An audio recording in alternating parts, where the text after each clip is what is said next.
حضرت علی رضی اللہ تعالی عنہ نے فرمایا، علم دولت سے بہتر ہے کیونکہ علم تمہاری حفاظت کرتا ہے اور دولت کو تمہیں حفاظت میں رکھنا پڑتا ہے۔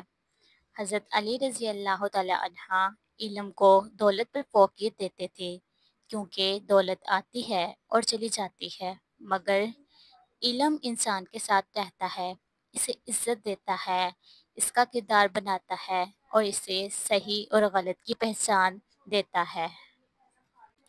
علم ایک ایسا خزانہ ہے جو خرچ کرنے سے کم نہیں ہوتا بلکہ بڑھتا ہے۔ علم انسان کو جھکاتا ہے، دولت اکثر تکبر میں ڈال دیتی ہے۔ دولت پہ ناز نہ کر، یہ ساتھ چھوڑ جائے گی، دولت پہ ناز نہ کر یہ ساتھ چھوڑ جائے گی، علم وہ نور ہے جو قبر تک سائے میں رہے گا۔ حضرت علی رضی اللہ تعالیٰ عنہ نے جو بات کہی تھی وہ آج بھی سچ ہے، یعنی جو علم کو اپنائے گا وہی دلوں میں بسے رہیں گے۔ حضرت علی رضی اللہ تعالیٰ عنہ کا اگر آپ کو یہ قول پسند آیا ہو تو برائے مہربانی ویڈیو کو لائک کریں، چینل کو سبسکرائب کریں۔